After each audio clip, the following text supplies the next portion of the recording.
What's going on, everybody? All right, Wednesday Q&A. It's funny because every week I have like amnesia. Every single week, what happens is I forget how much I like doing these. And then I go through and I start looking through questions that you all have asked, and I get excited to share my thoughts on them. If you have a question ever that you want to hear my thoughts on, ask it down below in the comments. Just simply ask the question. I'm always looking for new ones. And this past week, there were some really, really good questions that I'm super excited to share my thoughts on. So this is going to be fun. This is going to be fun. A lot has been going on recently. Super Bowl this last weekend. Cool. I'm just happy. I'm just happy the Chiefs didn't win. I'm tired of people comparing Patrick Mahomes to Joe Montana and Tom Brady. He's not there at this point. Someday maybe he will be. But I had a nice big plate of nachos, so that was good for me. I had a video that posted on Saturday. And, the news broke last week or the week before that PSA had changed some of their grading standards. And that a 10 was no longer 60-40. It was now 45-55. And I had remembered doing this video like a year and a half ago, 2 years ago, I think, actually, where I went into comparing SGC standards to PSA standards. And I went like line by line, comparing what is an SGC 7, what is a PSA 7, what is an SGC 6, what is a PSA 6. So I knew I had screenshots of what in early 2023 of what all the grading standards were for each. So after I heard that the PSA 10 standard changed, I was like, I gotta look, I gotta see, did any of the others change? And they did, and I did that video on Saturday. If you haven't seen it, check it out. But they changed their centering standards on PSA 7s and PSA 8s in addition to PSA 10s. And we're waiting on hearing what PSA has to say about it.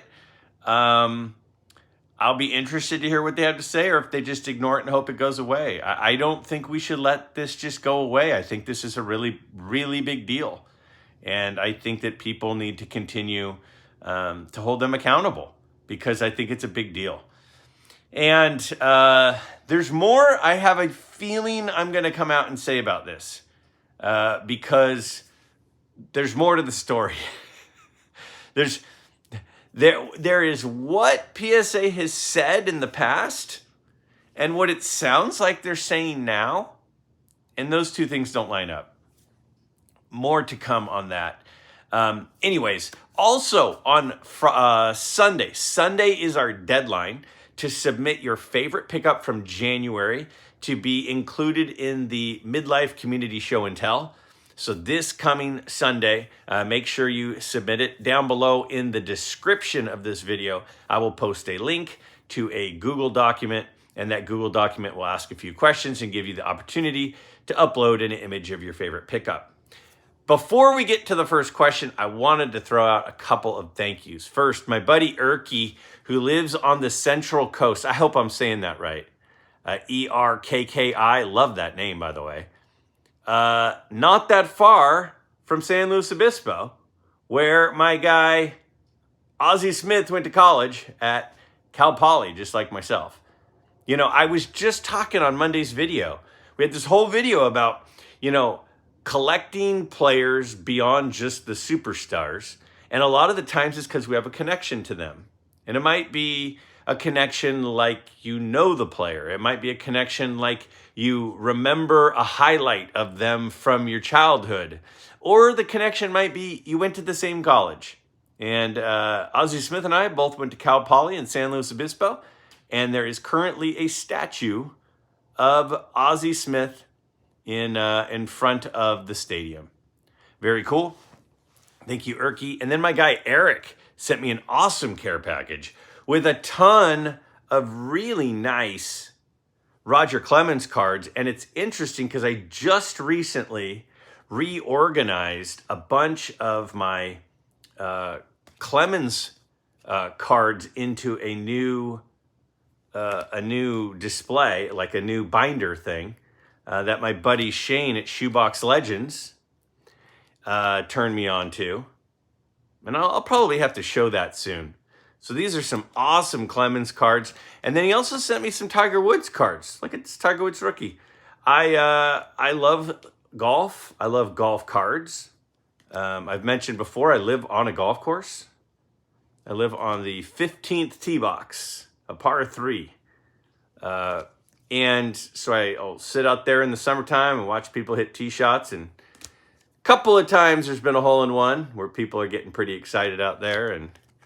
But look at all these awesome Tiger Woods cards. Love golf cards. It's just so nice that some of you out there say, hey, I bet Greg would like this. And you send it over to me. So Eric, Erky, thank you guys so much. Super, super thoughtful. Really appreciate it. Let's take a look at our first question here. Regarding PSA versus SGC, question, why is PSA accused of grading too harshly instead of SGC being accused of grading too leniently? All right.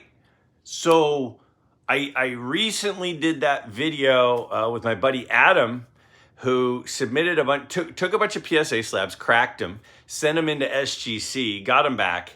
And in many cases, over half the time, the grade came back higher in an SGC slab than in a PSA slab.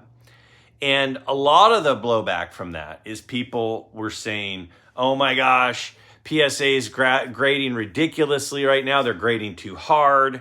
They're giving cards 4s that look like 6s and 7s. And I tend to feel that way. And the question here is directly to that. Why is it that people are saying PSA is grading too harshly? Why isn't it that people think, oh, well, it's just that SGC is grading too easy? Well, none of us know. I mean, we're not graders at either. At least I'm not. And so it's hard to know exactly what's happening. It's hard to know how their processes have changed over time.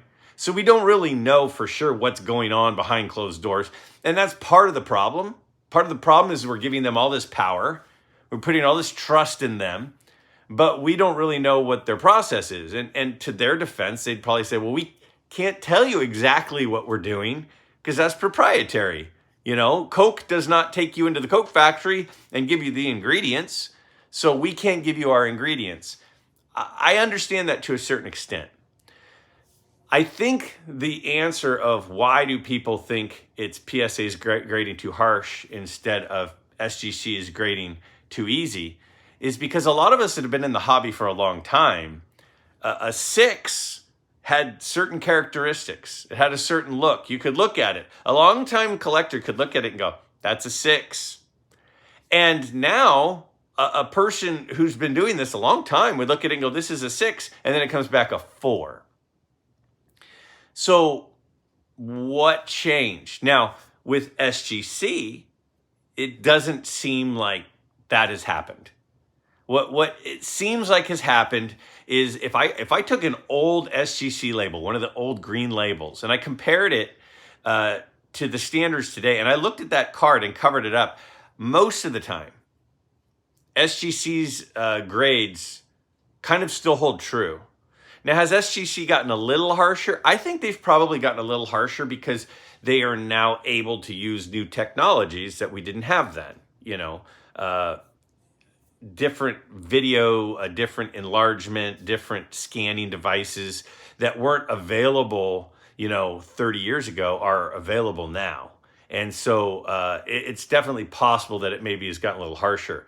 But it seems extreme with PSA. And we've all felt it. And this is not just Greg has felt it or, just old collectors. This has kind of been a thing where it has felt this way for a while. And then we just find out PSA actually did change their standards. They did change their standards. They changed it on a grade of a 10 and an 8 and a 7. So for a long time, a lot of people said, gosh, PSA is grading too harshly. And PSA is asked about it. And PSA says, no, we're not doing anything different. Doing the same old thing. This is just a conspiracy theory. That's actually a quote. This is a conspiracy theory. It's not a conspiracy theory. You actually changed your grading scale. And you didn't tell us that you did it. So I think the news that has come out over the last few days is proof that it isn't that SGC is grading too easy. It's that PSA actually has raised the standard, which is a problem for all the cards in the old slabs.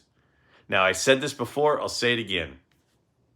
I believe that a lot of the cards in the old holders still hold up in the current standards that they're grading. But there are some that don't. There are some cards that have 10s that are, 58, 42 within the 40-60 standard that now wouldn't get the 10. This creates a lot of questions. And this is why PSA, I think, should get out ahead of it. I don't think they will, but I think they should. Like things like my dad asked the other day. My dad says, now, let me ask you something. If I send in a card that's in an old holder and say it was a 58-42 centering and it had a 10, right? So this is an old holder, got a 10, 58-42. And I sent it in to get reholdered. If you send it in to get reholdered, because historically, when you reholder a card, they don't regrade it. But now that the standards are different, how do they put it in a new PSA 10 holder if it no longer meets the requirements of a PSA 10? That seems like fraud, does it not? I don't know what's going to happen. I really think PSA needs to make a statement on this. I'll continue to say, anybody from PSA is welcome to come on here and talk to me. They won't. That said, it'll be interesting to hear how this plays out. But I think both companies are grading a little bit harder than they were a long time ago. I think SGC might be slightly harder. Again, why do I say that? You take an old slab and you look at it now, and in most cases, it still looks like the same grade. You take an old PSA 4, you take an old PSA 6, and you compare it to what the PSA 6s and 4s that are coming out right now are, not even close. So I think that's the reason that a lot of people point to PSA is changing and not SGC. My buddy Brent at Brent Richards and Baseball Cards says, very interesting answers and some great advice. Question: would you rather have a favorite vintage rookie card in fairly high PSA grade or autographed? Let's assume value is not much different and out of the equation. Let's also assume the auto card has great eye appeal and is slabbed and real as well. Also, let's assume it's a living person that can still sign, so we can take extreme rarity of the auto out of the equation. I know how your mind works. So I'm just trying to narrow it down to brass tacks to where it is a question of whether you would like to have the rookie card autographed or in a nice PSA grade. Ah, my buddy Brent Richards and Baseball Cards. Brent is a great guy. We communicate virtually every day, pretty close to every day. Just a wonderful guy, great channel. He's always looking at really cool cards. And though a lot of his cards are more modern cards, his love of cards and the way he looks at cards and the things that he talks about and the history of it, I think is something that should and would appeal to everybody. So if you've not yet subscribed to Brent's channel, I really think that you should. Now to the question. The question is not as easy as it might sound. It kind of depends. So I'll use a few examples. The Ernie Banks rookie card that I bought at the National. The card that was my grail card since I was a little kid, and I've been searching for it for a long, long time. That card I've always envisioned being in my collection. And when I envisioned it, because again, I've envisioned it in my collection for 30 years. When I envisioned it in my collection, I envisioned what it would look like. And part of that vision was it was in a PSA slab. And so I actually wanted one in a PSA slab. Not because I think PSA is better or worse, but just because that's the way I saw the card.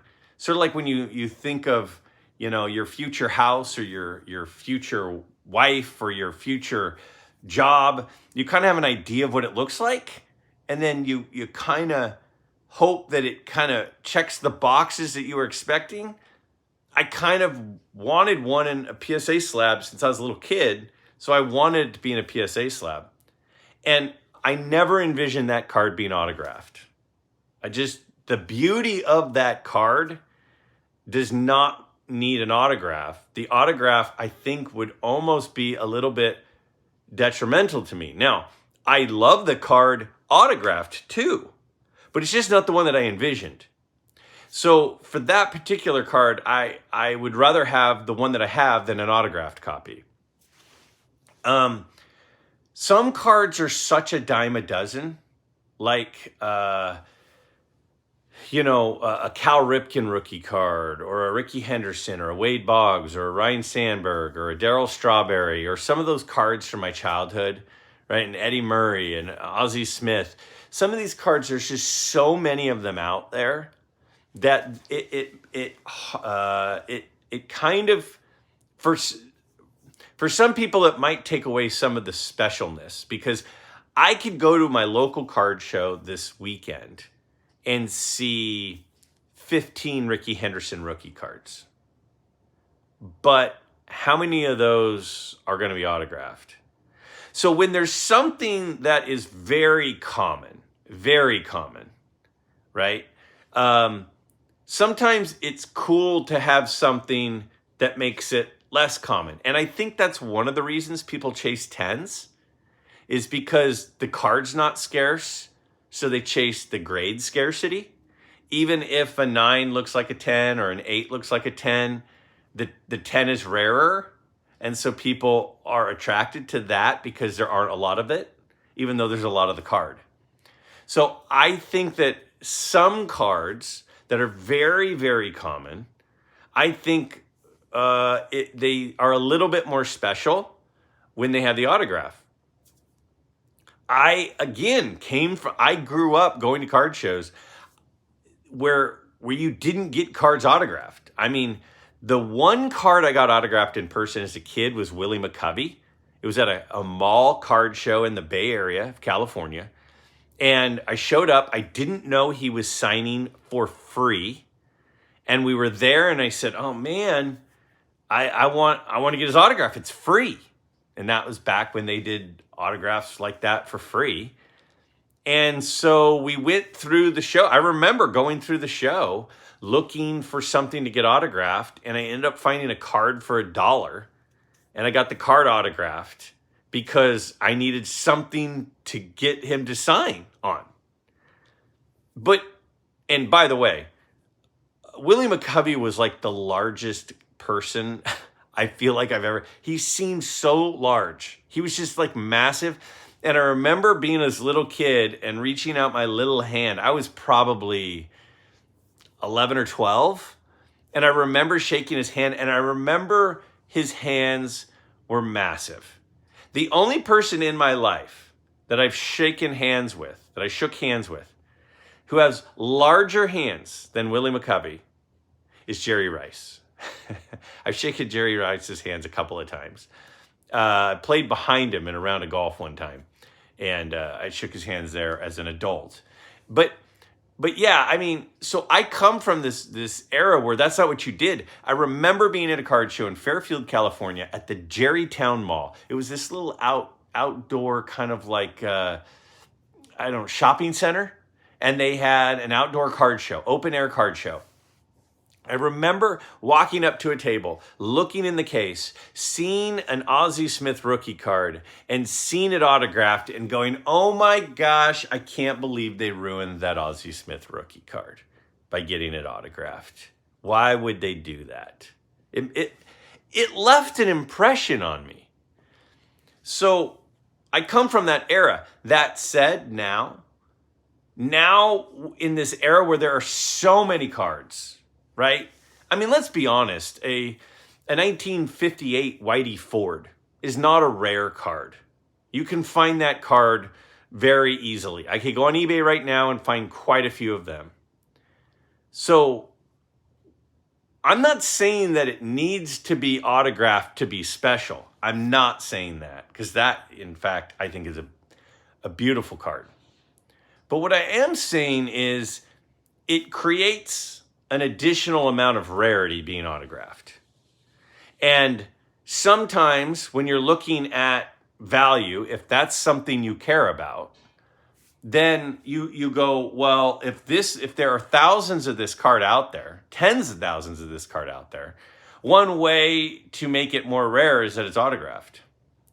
So I would say I have a lot of cards autographed, but they tend to be of guys where the card is fairly common. I have an Eric Dickerson rookie card autograph, Ryan Sandberg, Wade Boggs. I have that McCovey. I've got a lot of guys where it's autographed because that adds a special mystique to it. So it depends on the card itself.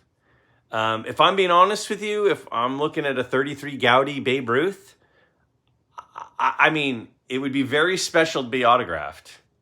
But to a certain extent, it would distract a little bit from the beauty of the card itself.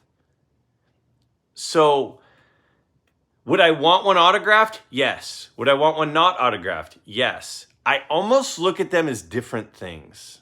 I don't really look at them as either or, what is better or worse. I would love to have both. So to answer your question, a 1960 Mickey Mantle, do I want one autographed? Yes. Do I want one not autographed? Yes. I want them both. Do I want one that's a little bit nicer looking of a card or a little bit less nice looking one that's autographed?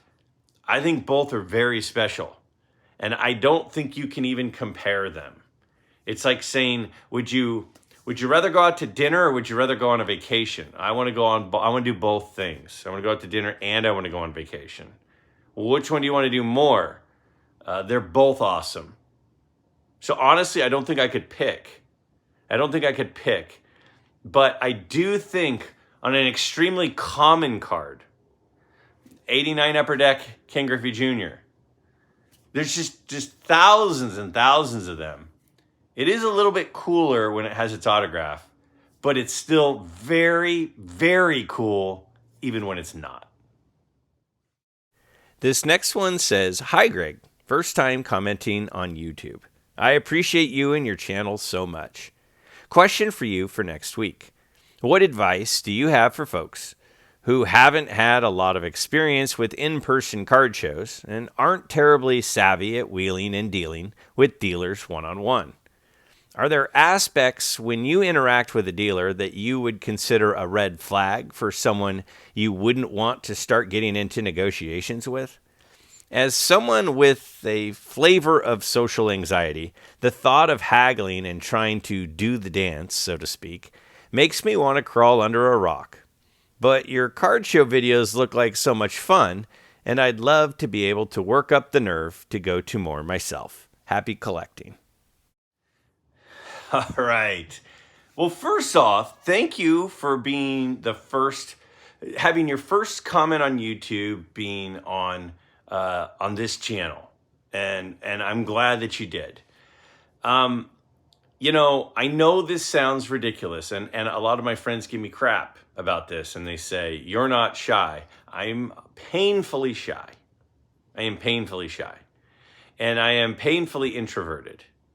And I can be extroverted, but it takes a lot out of me. It takes a lot of energy. And there are times I have fun being extroverted, but it requires a lot of energy of me. I think the thing about this particular hobby is it's sort of like readers.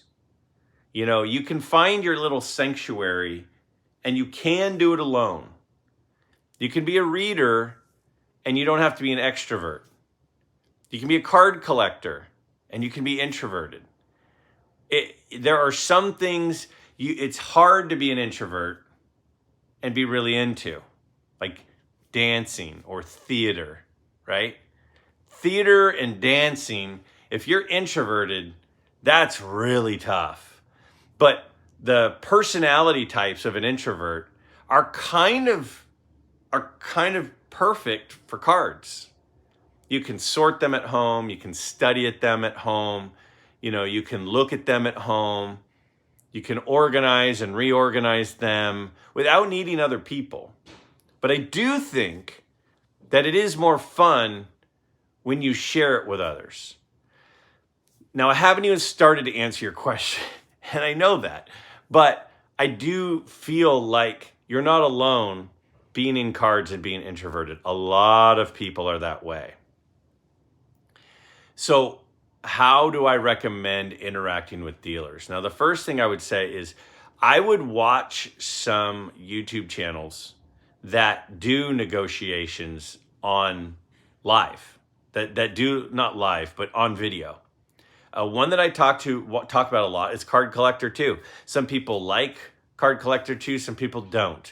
Some people like modern cards that he deals with, some people don't.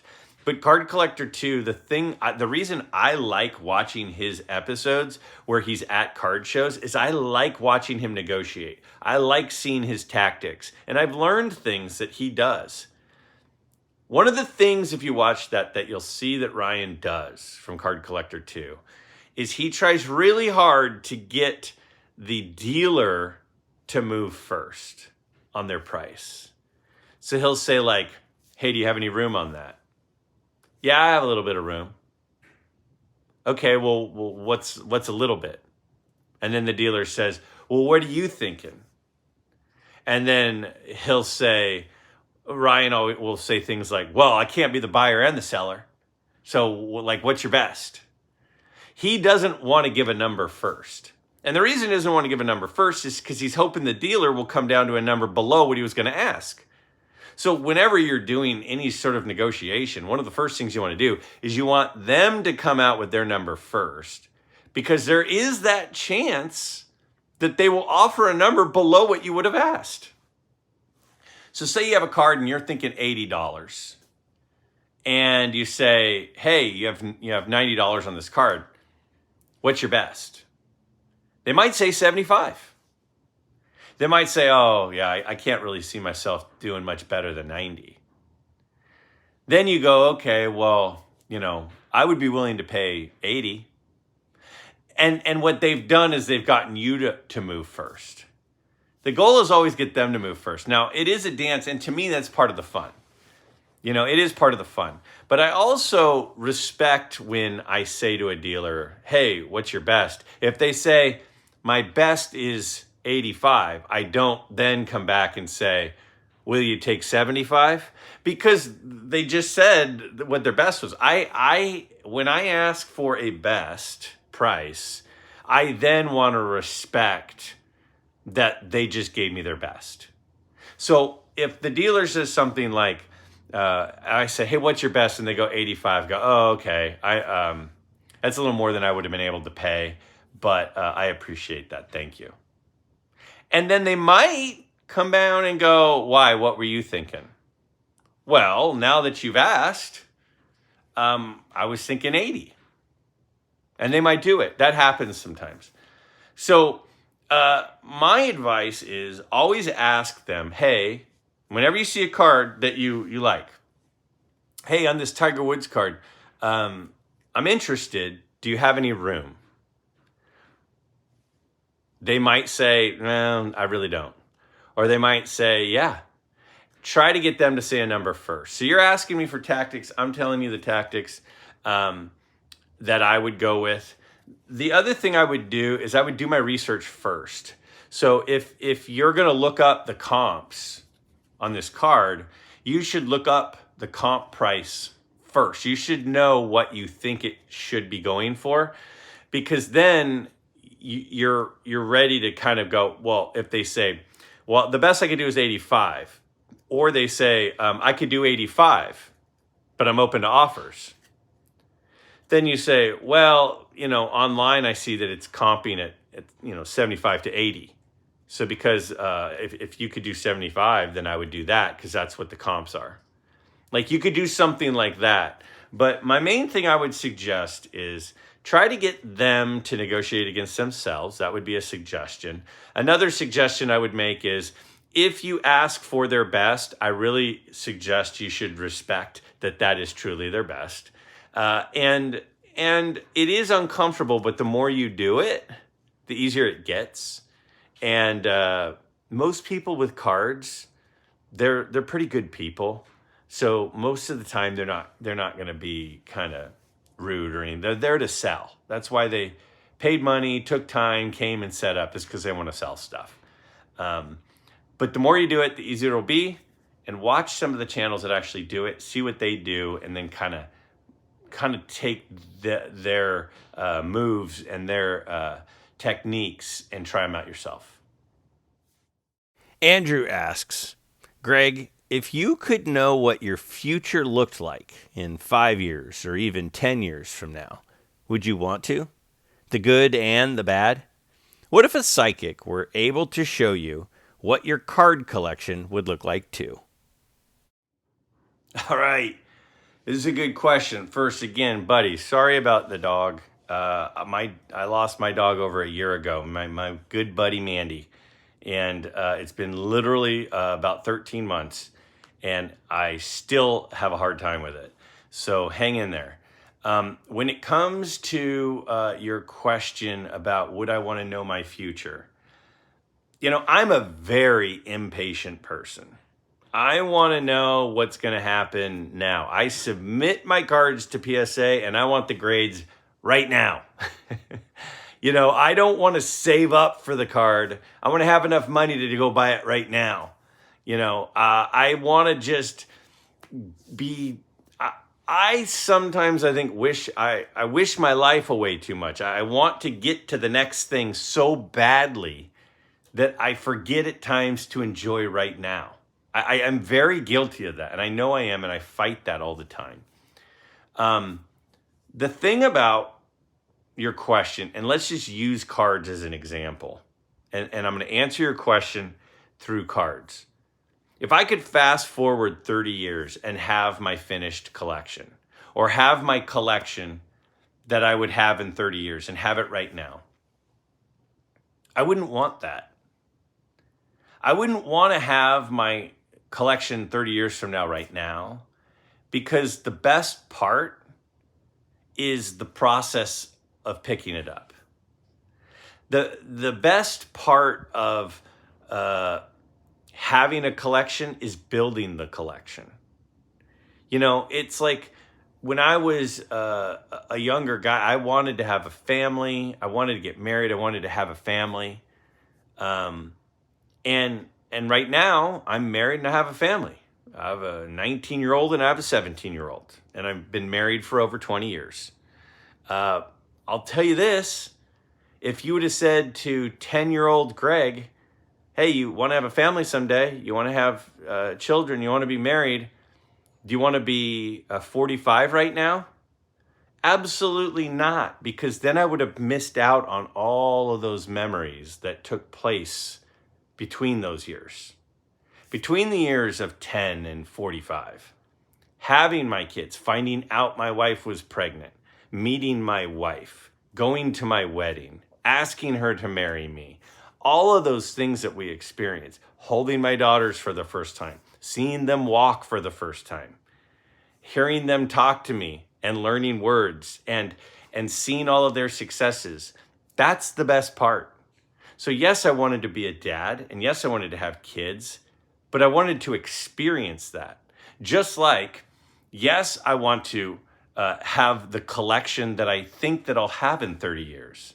But I don't want to skip 30 years and have it right now, because the process of building it, the process of finding each of those cards, the process of making moves with my finances and with my cards to move into those cards is the best part of the whole thing. So I definitely would not want to know what those cards are right now. I definitely would not want to know what my life looks like in 10 years, because the best part of the whole thing is finding out all of those things along the way. We have been observing a gradual devaluation of vintage cards of low-level Hall of Famers and minor stars. I think most will agree that player relevance is a part of that. Modern athletes and stories and athletic accomplishments are more thoroughly documented than ever before. I think that the increased documentation of sports and athletes could have an effect on how athletes of this era are remembered in the future. My question is, do you think that the increased ability of highlights, game film, and documented stories could help modern, low-level Hall of Famers and minor stars maintain relevance or demand in the hobby over time? Thanks, Greg. Max. Oh, man, I think this is such a thoughtful question of, hey, is one of the reasons that Sam Crawford and Joe Tinker and, Johnny Evers aren't more relevant now because we don't have video of them playing? We don't have as many interviews. We don't have social media, posts from them, and we don't have, more pictures of them. Is that partly why they're not as relevant as players now will be? Well, let's just use a few recent Hall of Fame inductees and go with that. Okay, so Billy Wagner just got into the Hall of Fame on his 10th time on the ballot. All right. Now, I know there are a lot of people who like Billy Wagner. And I know Billy Wagner, for some teams, they have some great memories of Billy Wagner. I don't think Billy Wagner's long-term hobby relevant, even though probably every pitch of his career is on video.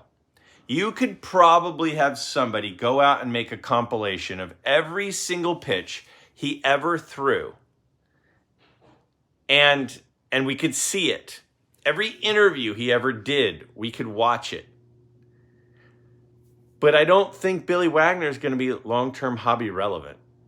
I don't think people are long-term hobby relevant because we're able to see them play. I think it isn't, and that's why people say, you never even saw Lou Gehrig play or Babe Ruth play or Ty Cobb play. They're not going to be relevant. And there isn't a lot of film that we could watch to see them play.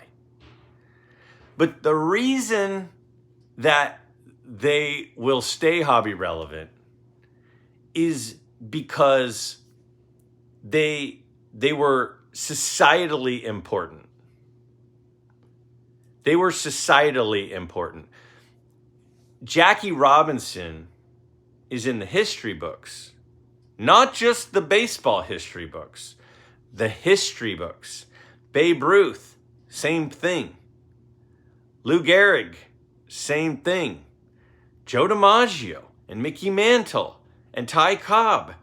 These people they have the it factor because they were superstars in society. It's not necessarily, are you a Hall of Famer? Did you have a lot of stats? Did you have a long career? In a lot of cases, it's, did you make an impact on society? Let's look at a few people. Ken Griffey Jr., a very, very good player. Not the best player of all time. Not even in the top 20 best players of all time. But he made an impact on society. I still see a bunch of people wearing their hats backwards. And nobody ever did that. Well, I shouldn't say ever. Rarely did that happen unless you were a catcher or because Ken Griffey Jr. did it. He was societally important. He played with his dad. He became a Hall of Famer. He was a generational talent. He had the prettiest swing of a generation. He will stay relevant, in my opinion, because he had the it factor. Mickey Mantle was not the best player of his generation, but he had the it factor. Babe Ruth had the it factor. Sometimes it's the it factor. Kobe Bryant had it. Kobe Bryant, for most people, is not in the argument for best player of all time. Most people would say Jordan, and then maybe LeBron is in there. There's a few. But you know what Kobe had? The it factor. Very, very socially, societally relevant. And that's a big piece of it. That's a really, really big piece of whether you're going to remain relevant. Steve Largent was a really good wide receiver, and he had records as a wide receiver, but didn't have the it factor. Did not have the it factor.